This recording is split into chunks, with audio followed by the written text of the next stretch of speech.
Alamin ang magiging lagay ng panahon sa iba't ibang bahagi ng bansa ngayong araw ng Biyernes. Panoorin po natin ang update mula sa Philippine Weather Bureau Pag-asa. Patuloy po na humihina itong si Bagyong Julian and nakapasok na nga po muli ito ng ating Philippine Area of Responsibility kahapon at eventually po naglandfall dito sa may southern Taiwan. And as of 4 in the morning kanina ay huli itong namataan 240 kilometers north-northwest of Itbayat, Batanes. Taglay na lamang ang hangin na 45 kilometers per hour malapit sa sentro at may gustiness hanggang 75 kilometers per hour. Sa ngayon ay almost stationary po ito, halos hindi gumagalaw sa kanyang kinalalagyan in the last 6 hours. At base naman sa ating latest satellite animation, meron pa rin tayong mga kumpul ng ulap na minomonitor po sa loob and paligid ng Philippine Area of Responsibility. Base po sa pinaka-new track na Pag-asa, inaasang mas hihina pa itong si Tropical Depression Julian na maaaring pagsapit po mamayang tanghali ay maging low pressure area na lamang and after 24 hours ay posibleng malusaw na ito habang nasa may southern portion of Taiwan. Attributed yung paghina nito dun sa rugged terrain or bulubundukin na lugar dito sa may southern portion of Taiwan at yung paglamig ng hangin dito sa may area ng southern Taiwan at paglamig na rin po ng karagatan sa paligid ng bagyo. Samantala, yung ating mga cloud clusters na tinutukoy is the Intertropical Convergence Zone or ITCZ.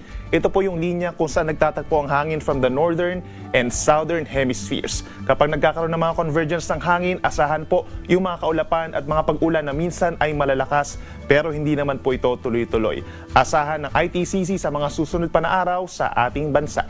Sa ngayon na po, wala na tayong gale warning o yung pagtaas sa mga pag-alon dahil doon sa paghihina nga nitong si Bagyong Julian. Subalit asahan pa rin po yung 2 hanggang 3 metrong taas na mga alon dito po sa baybayin sa may Northern Luzon. Kabilang na dyan ang Batanes, Babuyan Islands, Ilocos Region, down to Zambales and Bataan. For the rest of our country, asahan naman yung nasa kalahating metro na taas sa mga pag-alon pero kapag meron tayong mga thunderstorms at mga malalakas na pag-ulan, possible na tumaas pa sa higit 2 metro yung ating mga pag-alon panandalian. And for our weather forecast, sa susunod pa na 3 araw o hanggang early next week, magpapatuloy po yung epekto ng Intertropical Convergence Zone at maaaring maapektuhan na itong malaking bahagi ng Mindanao, malaking bahagi pa rin ng Visayas, Calabarzon, Bicol Region hanggang dito sa Mimaropa, and lalawigan po ng Aurora. So asahan din po yung mga pag-ulan, bagamat hindi naman ito tuloy-tuloy, minsan po malalakas kahit mag-ingat pa rin po sa mga flash floods or landslides.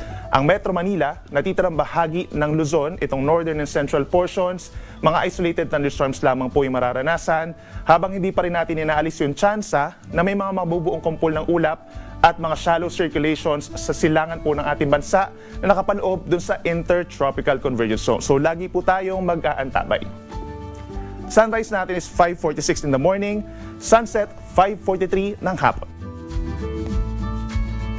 At napanood po natin ang update mula kay Pag-asa Weather Specialist Benison S. Tareha. Tandaan, sa bawat araw na ating nasisilayan, tayo magpasalamat sa Diyos na may lalang.